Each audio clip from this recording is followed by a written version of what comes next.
And then we also have Preston Maag from UCSB. He's got a film called 10 Miles Out. And I'm really proud to have you here as well, Preston. So, have a seat. My film 10 Miles Out is kind of a homage to backpacking in Santa Barbara. For myself, so I was a transfer student and went to UCSB the past 2 years, graduated in June just after making the film. And for Santa Barbara, for me, I was always very interested in the beach because that's all you see. And I was always very curious about the mountains and this backbone of Santa Barbara here. And eventually I made my way up 154 and kind of crested over, and I saw all these mountains, all these peaks that I was just very curious about. There was nothing being said about it. So yeah, backpacking. I got into backpacking in last April, and quickly thereafter, I being a film major at UCSB, I knew my best way of telling stories was making films, and I wanted to tell the film of backpacking in Los Padres. There's tons of trails, and over 10 weeks during our spring quarter last spring, the film was made, and we went on 3 different trips. We're going out with the Los Padres volunteers, learning about trail work. You head out on these trails and you walk around, but you don't know the work that's going into them. So it was just really interesting to see all this background knowledge on it and kind of get a new perspective on Santa Barbara. So yeah, 10 miles an hour. Yeah, maybe we'll even go to Preston, since you also, of course, were exploring our backyard pretty closely. Just a little bit. Yeah, so like I was saying, the Los Padres, it was kind of how to give the Los Padres a voice. And one of the first ideas I had for an opening shot was to actually go from the beach to the mountains. Learned very quickly you can't do that with a drone. We didn't have the budget for a helicopter, but luckily my producer knew a pilot in Santa Barbara, so we actually took a flight.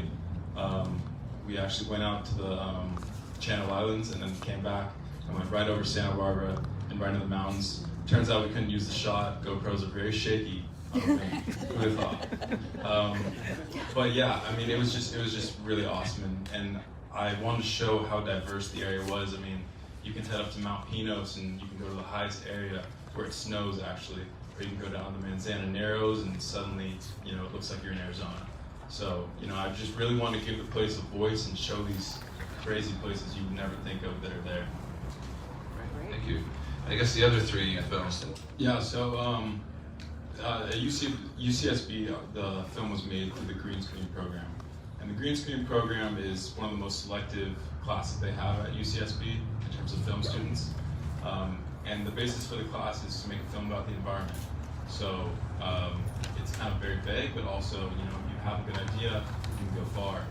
For the class, though, it's very selective. Like I said, over 75 people applied, and only 16 people get in the class. So your first step is actually just getting into class. The first day of classes, though, involved pitching. So right as you're there, first day, meeting new people, everybody has to bring an idea to the table. And after the first day, it goes down to 8 people that have a film, their chance to make a film. And then after day 2, there's 4 films chosen.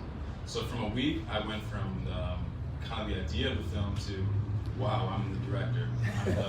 I'm the everything. I have the workhorse for this film. So, but yeah, it's a great class put on by Chris Jenkins, who's been there for a while at UCSB. And but yeah, it's very quick. It's only a 10-week quarter, and that first week is literally just spent pitching, and the last week is really spent editing, night in, night out.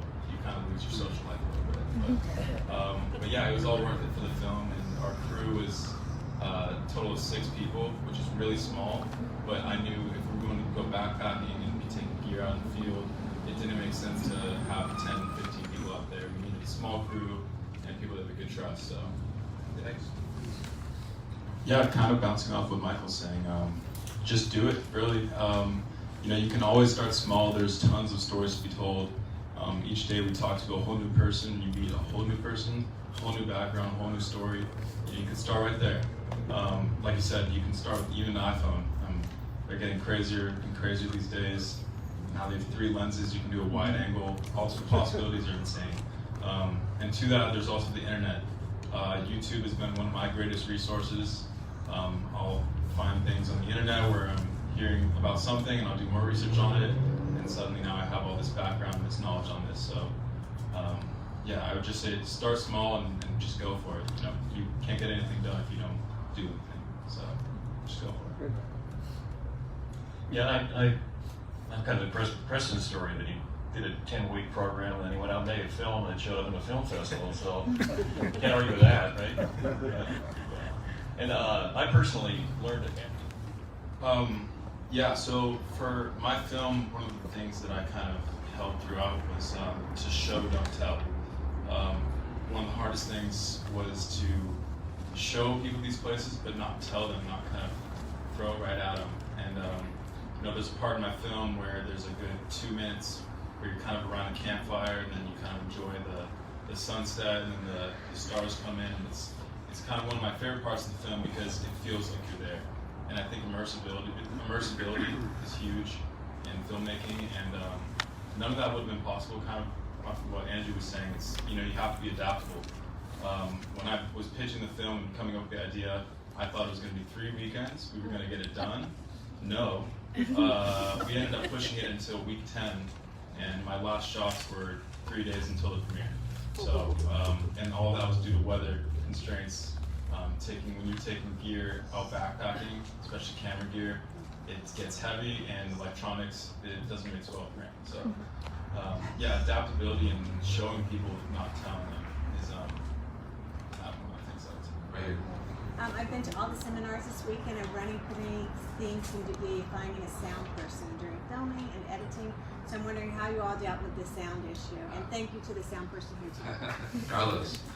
Yeah, it's a really good question, and I think it is something that sometimes we think so visually about films, you know, and it's like such a visual medium, but sound is absolutely crucial, and it's one of the hardest things to sort of do well, and it's also one of the easiest things that would make your film seem like an amateur film. So tell us about sound.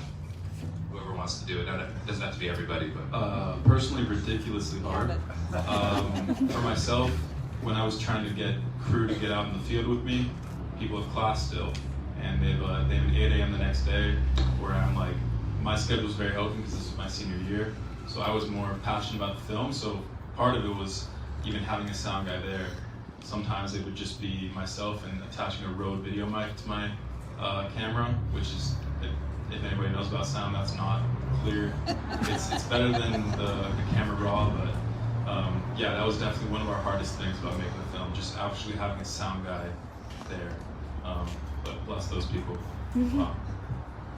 Just one last quick one. I'm from LA, and so I was really excited to hear about the Santa Barbara program, especially the green screen one, where you have to pick something that has to do with the environment generally, because it's so important. So I just had a question for example, for those of you who work on things with the environment, do you take conscious steps before the fact to ensure that you do as little to lessen your own environmental footprint in the making of the film? Like, is it all incorporated? Yeah, same thing with that. Leave no trace was kind of it's the ethics of backpacking. Whenever you're going somewhere, you want to leave it even better than when you got there. But to that as well, you know, bringing rechargeable batteries on the field. We didn't have to plug in anywhere, which is great, but then there's also the fact that we did have a pretty large carbon footprint. You know, taking a flight over and driving up to the mountains a lot. It's not great for the environment, but you know, it's one of those things you have to be conscious of. So that we do. yeah, leave no trace, but leave a trace of your films, obviously, behind for all of us to watch. And again, we're so happy to have them in Santa Barbara. Every one of you has contributed so much to the community and to the film festival, and hopefully we'll continue to work with you and show your films in the future as well. So keep up the good work, and for all you in the audience, keep up the good work, make films, and there's 2 more days left to film, so come out and join us. We're happy to have you, and yeah, thank you for great seminars. Everyone who worked on these